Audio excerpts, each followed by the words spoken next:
इन तीनों वर्ड्स को समझना। हकीकत का मतलब है, देखो आप में से दुनिया में पूजा पाठ क्यों होते हैं इतने, या कोई भी आपका कोई नमाज क्यों पढ़ता है, वाई, क्या कारण है उसका, या जितने भी लोग चर्च जा रहे हैं, मंदिर जा रहे हैं, मस्जिद जा रहे हैं, वो सब क्यों जाते हैं? ऐसा तो है नहीं कि भाई ईश्वर अगर सर्वोच्च शक्ति है तो आप उनको मूर्ख बनाने का काम कर देंगे, कि आप आदमी गलत हैं और आप ये सोचते हैं कि ठीक है कुछ गिफ्ट विफ्ट दे देंगे तो बात बन जाएगी, भोलेनाथ है जल्दी से मान जाते हैं। आप इसके पीछे कॉन्सेप्ट अगर समझोगे तो आप ये कहोगे कि जितनी भी पूजा पद्धति दुनिया में है तो वो सब में ईश्वर को प्राप्त करने के मार्ग बताए गए हैं, यानी कोई एक ईश्वर है, उनको प्राप्त करने के मार्ग बताए गए हैं, नाम अलग अलग हो गए सबके, इस्लाम की राह अलग हो गई, ईसाई उनका प्रोसेस अलग हो गया, क्रियाकलाप जो सबके अलग हो गए। तो उन्होंने कहा कि भाई हकीकत एक तो वर्ग ऐसा है जो ईश्वर, ये ईश्वर के ध्यान के तीन ही तरीके हैं, यानी आप भगवान पर अगर ध्यान लगा रहे हैं तो उसके तीन ही तरीके हैं। एक तो हकीकत, एक तो वो लोग हैं जो ज्यादा ज्ञानी बनते हैं,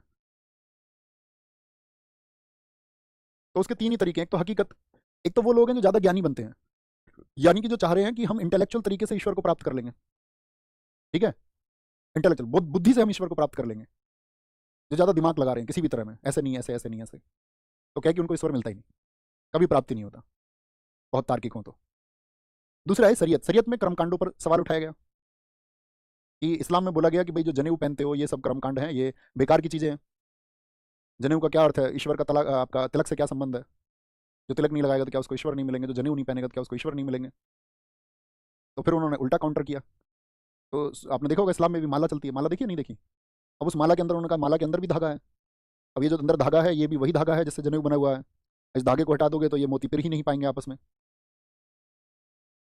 जैसे इस्लाम में कहा गया आपका कि उन्होंने सवाल उठाए, मैं ये बता रहा हूँ जो सूफीज्म ने सवाल उठाए हैं, जैसे उन्होंने सवाल उठाया तो उन्होंने फिर सवाल उठाया कि भाई आपने कहा कि जो पजामा है वो टखने से ऊपर होना चाहिए, पजामा गंदा नहीं होना चाहिए, नहीं तो आप जब नमाज पढ़ेंगे तो वो जो है आपका सही तरीका नहीं है, इसीलिए जो है उसको टखने से ऊपर ही सिलवाओ। तो उन्होंने इस पर सवाल किया कि भाई इसका क्या मतलब है, कि मतलब जिसके पास वस्त्र नहीं है तो क्या उसे ईश्वर नहीं मिलेंगे? इस धरती पर तो जो मनुष्य पैदा हुआ तो वो बिना वस्त्रों के ही पैदा हुआ होगा, तो ईश्वर तो नहीं तो सबको कोट पैंट पहना के भेजता। तो कहने का मतलब एक उन्होंने कर्म कांडों पर सवाल उठाया कि भाई कर्म कांड है, जैसे एक शब्द है सफ़ा, इसका एक दूसरा अर्थ बताया उन्होंने कि सफ़ा का मतलब होता है सफ़, जो आपका सूफी शब्द है वो सूफ से पैदा हुआ है, सूफ का मतलब होता है ऊन। अब कपड़े किससे बनते हैं? ऊन से। तो ऊन से जो कपड़े बनते हैं उनको कहते हैं, ऊन से बनने वाले कपड़ों को पहनते साधारण व्यक्ति, क्योंकि मैंने आपको एक कॉन्सेप्ट बताया था, अमीर व्यक्ति कौन सा कपड़ा पहनते थे, जरा लिखिए फटाफट से, मैं देखना चाहूंगा आपकी इनसाइट कितना है आपके मस्तिष्क का। तो आप कहेंगे भैया पहले जो अमीर वर्ग था वो तो रेशम के कपड़े पहनता था, मैंने कहा था ना विलासिता से भरा हुआ जीवन ही रेशम से था, और जो गरीब वर्ग था वो पहनता था क्या आपका? ऊन से बने हुए कपड़े। अब जो ऊन से बने हुए कपड़े पहनता है उन सबको कहा गया कि भैया साधारण लोग हैं।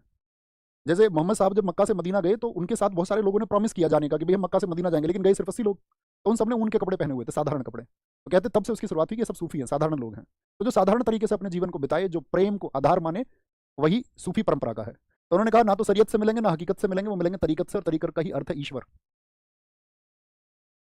ईश्वर यानी प्रेम से मिलेंगे, बाकी सब चीजें आप छोड़ोगे तब जाके आपको ईश्वर मिलेंगे। और अगर आपके मन में किसी भी चीज के प्रति मोह है उसके अलावा तो ईश्वर आपको प्राप्त नहीं होंगे, चाहे वो कर्मकांड के प्रति मोह हो, या आपका अगर हम बात करें आपसे ज्ञान के प्रति, आप मतलब लॉजिकली चीजों को पाना चाहते हैं। बात क्लियर है? समझ में आई छोटी सी बात मेरी? समझ में आई? अत्तार एक बहुत प्रसिद्ध सूफी व्यक्ति हुए ईरान में, तो बड़े कमाल की बात उन्होंने कही, मतलब कमाल की बात क्या कही उन्होंने, बाद में कही कमाल की बात, तो वो मैं आपको बताऊं तो वो इत्र के बहुत बड़े व्यापारी थे ईरान में। मतलब उस समय के जो बादशाह थे अरब के, उनके पास में इत्र, वहां पर जो नृत्यांगनाएं होती थी उनके लिए भी जो परफ्यूम जाता था वही सप्लाई करते थे, बहुत रईस आदमी थे।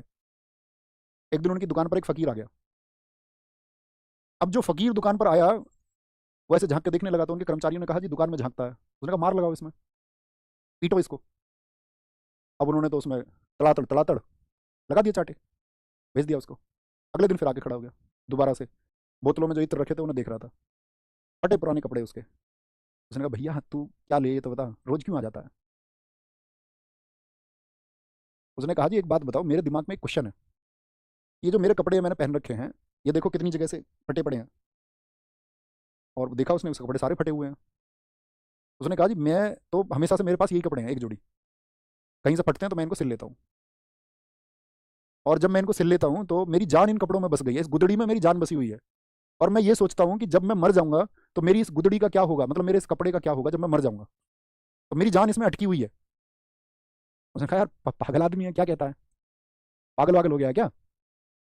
उसने कहा नहीं जी मैं सच बता रहा हूँ आपको, मेरी बात का विश्वास करो, मेरी जान ही बस इस चिंता में अटकी हुई है, अगर तुम इसकी कोई गारंटी ले लो ना तो अभी मर जाऊं तुरंत। तो जी इसके लिए रहोगे, इसका होगा क्या, मुझे इसकी बड़ी चिंता है।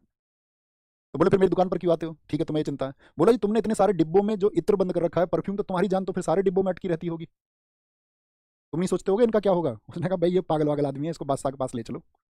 बादशाह के पास लेके गए उसे, उसने बादशाह से वही बातें रिपीट की। बादशाह ने कहा भाई, उसने बादशाह से भी ऐसी सवाल किया जी तुम्हारी तो इतना बड़ा साम्राज्य, तुम्हारी जान तो बहुत सारी चीज़ों में अटकी रहती होगी, मेरी तो इस कपड़े में अटकी हुई है। बादशाह ने कहा तुम चाहते क्या हो ये बताओ? बोले जी मैं अपनी, इसने मुझे हर सर्दी गर्मी ठंड सारे मौसम से इस गुदड़ी ने मुझे बचाया है, इस कपड़े ने मुझे बचाया है, बस मुझे इसकी चिंता है। तो उन्होंने अपने दरबारियों को बुलाया कि भाई तुम जो है देखो जरा ये क्या कहता है। तो उन्होंने कहा जी इसको गारंटी दे दो ना तुम इसके कपड़े की। उसने कहा ठीक है। उसने अपने सिपह सलार सेनापति बुलाए, उसने कहा भाई इसके कपड़े हम तुमको वचन देते हैं कि जो तुम्हारी गुदड़ी है ये सुरक्षित रहेगी, तुम्हारी जान इसमें अटकी हुई है ना, इसका क्या होगा तुम्हारे बाद में, तो ये सुरक्षित रहेगी, इस बात की गारंटी मैं तुम्हें देता हूँ।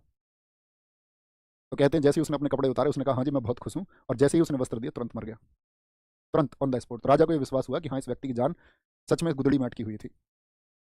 वो यही बता रहे सूफी विचारधारा। फिर उन्होंने इसके बाद में, मैंने कहा ना अख्तार ने इसके बाद में क्या नाम लिया मैंने आपसे, अख्तार, एक सूफी है ईरान के प्रसिद्ध, बहुत सारे लोग हुए, मंसूर जैसे लोग। क्या कहा था? दिल के आईने में है तस्वीर यार, गर्दन नीचे की और देख ली।